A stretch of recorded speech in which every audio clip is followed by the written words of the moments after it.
이인국 박사는 자기의 어학적 재질에 은근히 자긍을 느꼈다. 브라운 씨가 부엌 쪽으로 다가갔다. 오더니 양주 몇 병이 놓인 쟁반이 따라 나왔다. 아무 거라도 마음에 드는 것으로 하십시오. 이인국 박사는 보드카 잔에 신통한 안주도 없이 억지로라도 단숨에 들이켜야 속 시원해하던 스탠코프 브라운 씨의 얼굴에 겹쳐보고 있었다. 그는 혈압 때문에 술을 조절해야 하는 자기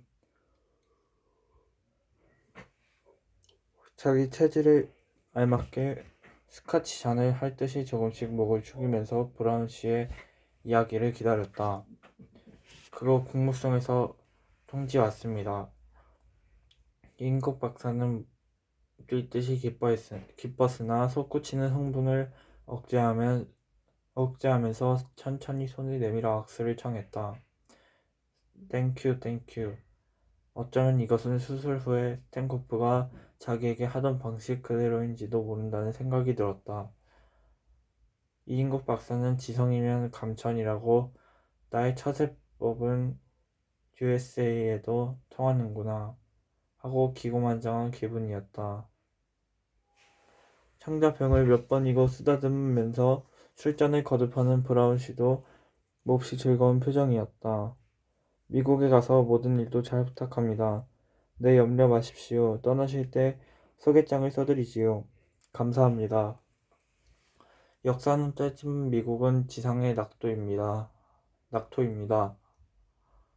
양국의 우호와 친선에 도움이 되기를 바랍니다. 땡큐. 다음날 휴전선 지대로 같이 수렵하러 가기로 약속한 이인국 박사는 브라운 씨 대문에 나섰다. 이번 새로 장만한 영국제 쌍발 엽총에 지푸른 총신을 머리에 그리면서 그의 몸은 날기라도 할 듯이 두둥실 가벼웠다. 이인국 박사는 아까 수술한 환자의 경과가 궁금했으나 그것은 곧 씻겨져 나갔다. 그의 마음속에는 새로운 포부와 희망이 부풀어 올랐다. 신체 검사는 이미 끝난 것이고 외무부 출국 수속도 국무성 통지만 오면 즉일될 수 있게 담당 책임자에게 교섭이 되어 있지 않은가? 빠르면 일주일 내에 떠나게 될지도 모른다는 브라운 씨의 말이 떠올랐다. 대학을 갔나와 임상 경험도 신통치 않은 것들이 미국에만 갔다 오면 별이라도 딴 듯이 널치는 꼴이 눈사나웠다. 어디 나도 다녀오고 나면 보자. 문쪽 딸 나미와 아들 원식의 얼굴이 한꺼번에 망막으로 휘몰아왔다. 그는 두 주먹을 불끈 쥐며 얼굴에 경련을 일으키듯이 긴장에 뛰다가 어색한 미소를 흘려보냈다. 사마귀 같은 일본 놈들, 틈에서도 살았고 닭사기 같은 루스켓 속에서도 살았는데 양키라고 다를까? 혁명이 일겠으면 일고 나라가 바뀌겠으면 바뀌고 아직 이 이인국의 살 구멍은 막히지 않았다. 나보다 얼마든지 날뛰는 놈들도 있는데 말이야. 그는 허공을 향하여 마음껏 소리치고 싶었다. 그러면 위선 비행기 회사에 들러 형편이나 알아볼까? 이인국 박사는 캘리포니아 특산 시가를 비스듬히 문채지 나가는 택시를 불러세웠다. 그는 스프링이 튈 듯이 박스에 털썩 주저앉았다. 반도 호텔로. 차장을 거쳐 보이는 맑은 가을 하늘이 이인국 박사에게는 더욱 푸르고 드높게만 느껴졌다.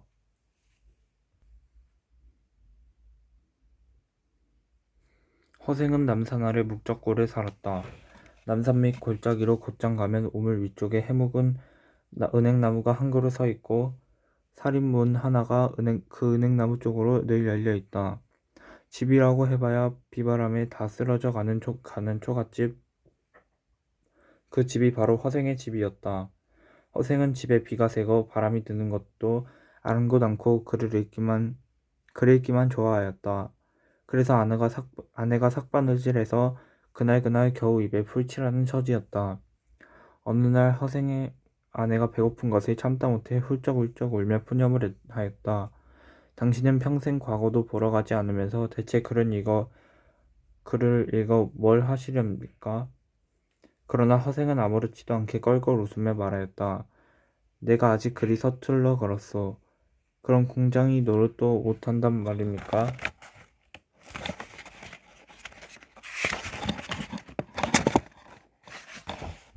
배우지 않은 공장이 노릇을 어떻게 한단 말이오? 그러면 장사치 노릇이라도 하시오. 가진 미천이 없는데 장사치 노릇을 어떻게 한단 말이오? 그러자 아내가 왈칵 역정을 냈다. 당신은 밤낮 글만 읽더니 겨우 어떻게 한단 말이오? 소리만 배웠나 보구려. 공장이 노릇도 못한다. 장사치 노릇도 못한다. 그럼 하다못해 도둑질이라도 해야 할 것 아니오? 허생은 이 말을 듣고 책장을 덮어, 덮어치우고 벌떡 일어났다. 아깝구나. 내가 애초에 글을 읽기 시작할 때 꼭 10년을 채우려 했는데 이제 겨우 7년밖에 안 되었으니 어쩔 거나. 허생은 그 길로 문 밖으로 나섰다. 그러나 서울 장안에 아는 사람이라고는 한 사람도 없었다. 허생은 곧장 종로 내거리로 가서 아무나 길 아는 사람을 붙들고 물었다. 여보시오, 서울 장안에서 누가 제일 부자요? 때마침 그 사람이 변시성을 가진 부자를 일러주었다. 허생은 그 길로 변부자를 찾아가 예를 갖춘 뒤 한마디로 잘라 말하였다. 내가 집이 가난해서 뭘 좀 해보고 싶은데 미천이 없구려. 돈 만냥만 빌려주시오. 그러시오. 변부자는 대뜸 그 자리에서 만냥을 내주었다. 허생은 돈을 받더니 고맙다는 인사 한마디 없이 가지고 왔다. 그때 변부자 집에는 자식과 손님들이 많이 모여 있었다. 허생을 보니 그 몰골이 영락없는 거지였다. 선비랍시고 허리에 띠를 두르기는 하였지만 술이 다 빠졌고 가죽 신었지만 굽이 다 달아빠졌다. 낡아 빠진 갓에다 때국물이 줄줄 흐르는 두루마기를 걸치고 하얀 콧물까지 훌쩍거리는 품이 거지 중에도 산거지였다. 허생이 횡하게 나가고 나자 모두들 어리둥절해서 물었다. 저 사람을 아시나요? 모르지. 아니 그렇다면 누군지 알지도 못하는 사람한테 선뜻 만냥을 내주셨단 말입니까? 이름 석자도 묻지 않고 변부자는 청덕스럽게 말하였다. 자네들이 나설 일이 아닐세. 대체로 남에게 돈을 빌리러 오는 사람은 을에 이것저것을 늘어놓으면서 자기 뜻이 크고 넓다고 과장을 하게 마련이지. 약속은 꼭 지키겠다느니 어쩌겠다느니 비굴한 얼굴로 중언부언하면서 말이야. 그런데 저 사람은 옷과 신발은 비록 허술하지만 말이 간단할 뿐이라 눈망울이 또록또록하고 얼굴에는 부끄럽거나 비겁한 구석이 전혀 없네. 재물 같은 건 없어도 스스로 만족하고 사는 사람임에 틀림이 없어. 분명 그 사람이 한번 해보고 싶다는 것도 째째한 일은 아닐 게야. 그 사람을 한번 시험해 보려는 거야. 안 줄 거라면 모르지만 이왕 줄 바에야 이름은 알아서 뭐하겠나. 허생은 변부자에게 만냥을 얻어가지고 집에는 들리지도 않고 곧장 안성으로 내려갔다. 안성은 경기도와 전라도의 갈림길에다 충청도, 전라도, 경상도의 길목이랬다. 허생은 그 다음 날부터 시장에 나가 대추, 감, 배, 석류, 귤, 유자 따위 과일이란 과일을 몽따 사들였다. 파는 사람이 부르는 대로 값을 다 주고 팔지 않는 사람에게는 값을 배로 주고 사들였다. 그리고 사는 족족 창고 깊숙이 넣어두었다. 얼마 안 가서 나라 안에 과일이랑 과일은 모두 동이 나버렸다. 잔치나 제사를 지내려고 해도 과일이 없으니 상을 제대로 차릴 수가 없었다. 이렇게 되니 과일 장수들은 너나 없이 허생한테 몰려와서 제발 과일 좀 팔으려고 통사정을 하였다. 결국 허생은 처음 값의 10배를 받고 과일을 되팔았다. 허허, 겨우 만냥으로 나라의 경제를 흔들어 놓았으니 이 나라 형편이 어떤지 알만하구나. 허생은 이렇게 탄식하고도 또 실이며 배, 솜따위를 모조리 사들여 제주도로 건너갔다. 그리고 그것을 팔아 말총이란 말총은 모두 거두어들였다. 말총은 각각 만건을 만드는 재료였다. 몇 해 못 가서 이 나라 사람들은 모두 머리를 싸매지 못할 게야. 과연 얼마 가지 않아 나라의 각각 만건값이 10배로 훌쩍 뛰었다. 그렇게 해서 허생은 엄청난 돈을 긁어모으게 되었다. 어느 날 허생은 바닷가로 나가 늙은 뱃사공을 붙잡고 은근히 물었다. 영감 혹시 바다 멀리 사람이 살만한 빈섬 하나 없던가? 있습지요. 제가 언젠가 큰 바람을 만나 서쪽 바다로 줄곧 사흘 밤낮에 가다가 한 섬에 닿았습지요. 아마 사문과 장기의 중간쯤 될 겁니다.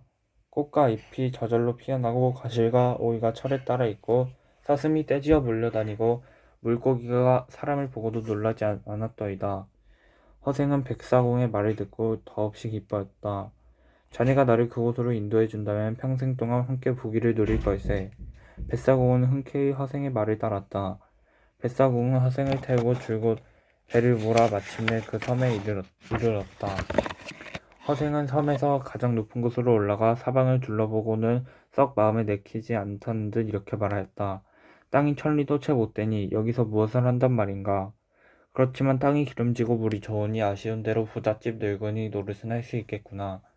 텅 빈 섬에 사람이라곤 하나 없는데 대체 누가 더불어 산단 말씀이요? 뱃사공이 고개를 갸웃거리며 물었다. 덕이 있으면 사람이야 저절로 모이게 마련이지.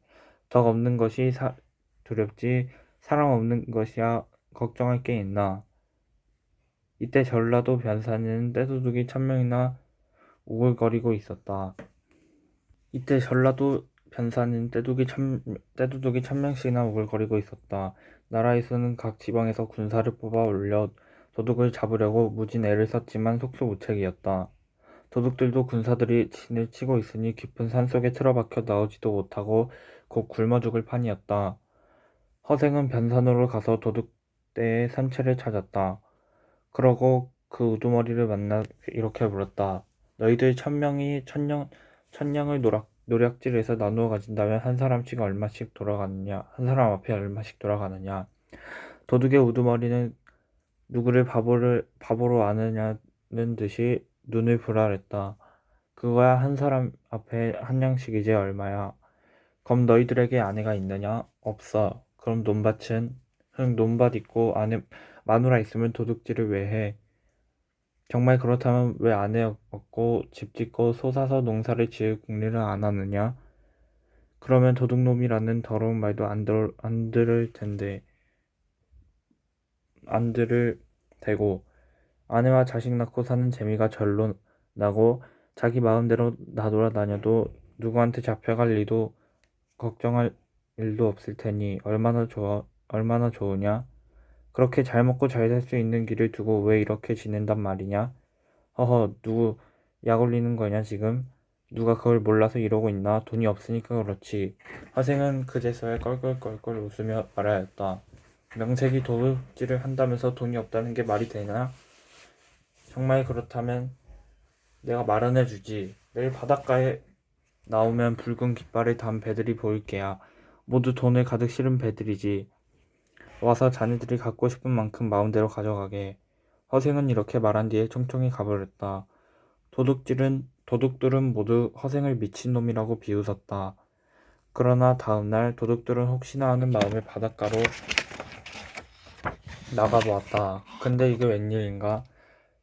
과연 붉은 깃발을 높이 올린 배가 여러 척 떠있고 배 위에서는 허생이 돈 30만 양을 싣고 기다리고 있는 것이 아닌가? 도둑들은 놀라 뒤로 자빠질 지경이었다. 도둑들은 허생이 보통 사람이 아니라 생각하고 모두 넙죽넙죽 바닥에 엎드려 절을 하였다. 그저 장군님의 분부대로 따르겠습니다. 그래 너희들이 짊어질 수 있는 만큼 짊어지고 가보아라. 허생의 말이 떨어지기 무섭게 도둑들은 돈자루로 달려들었다.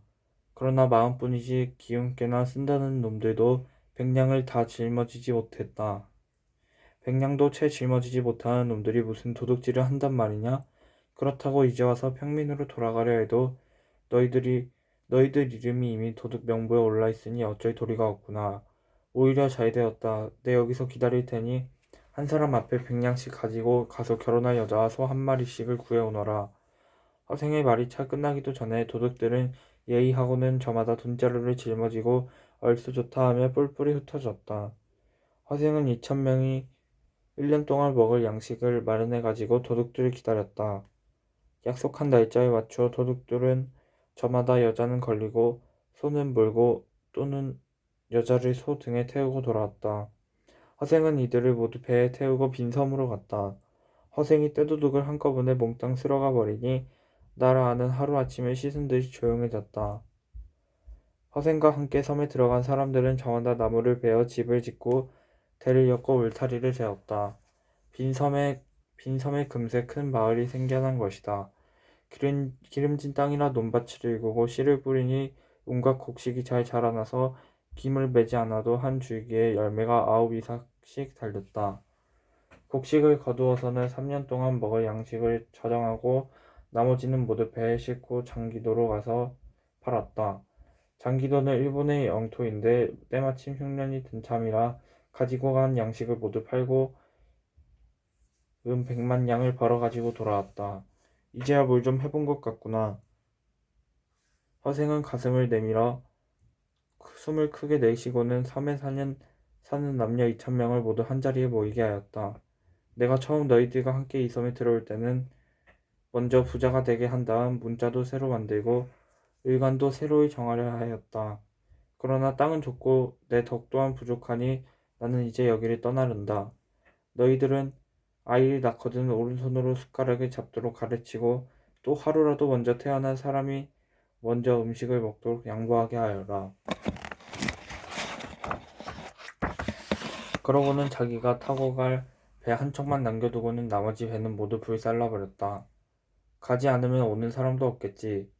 그리고 100만 양 중 50만 양도 바닷속에 던져버렸다. 바다가 마르면 죽어갈 사람이 있겠지. 100만 양이면 조선 땅에서도 다 써먹을 수 없는데 하물며 이 조그만한 섬에서 어디에 쓰랴. 마지막으로 그를 아는 사람들을 골라 모조리 배에 태우고 함께 조선으로 돌아갔다. 그리란 모름지기 재앙의 근원이야.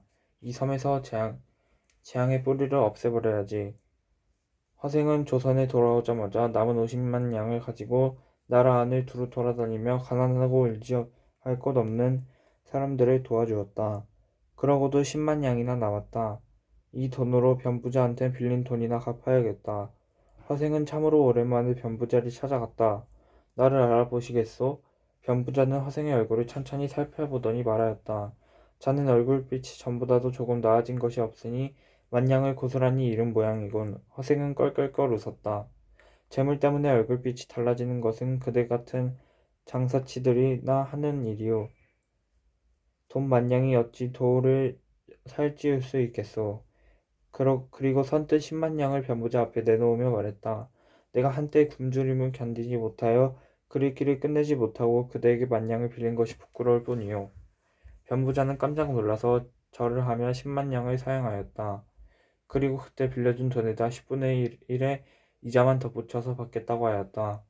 그러자 허생은 화를 벌컥 내며 그대가 어찌 나를 장사치 취급한단 말인가 하고는 소매를 획 뿌리치고 가버렸다.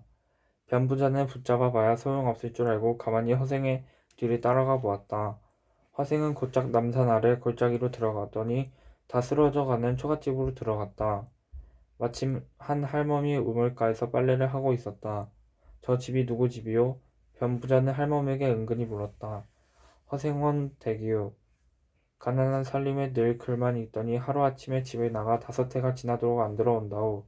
안 사람이 혼자 남아 집 떠난 날, 그날을 제삿날로 알고 제사를 지낸다오. 쯧쯧.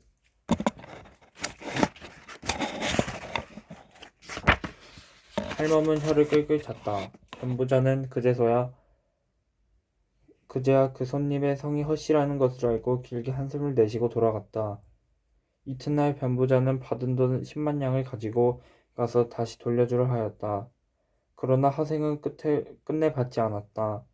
내가 부자가 되고 싶었다면 굳이 100만 양을 다 버리고 20만 양을 갖겠소. 전 그렇다면 내가 이제부터 그대에게 의탁하고 밥을 먹겠으니 자주 와서 나를 좀 돌봐주시오. 그저 식구수만큼 양식과 옷을 대어주면 그만이요. 그 이상의 헛된 재물을 가지고 부질없이 마음을 괴롭히고 싶지 않소. 변부자가 가진 말로 허생을 설득하여 보았으나 허생은 끝끝내 듣지 않았다.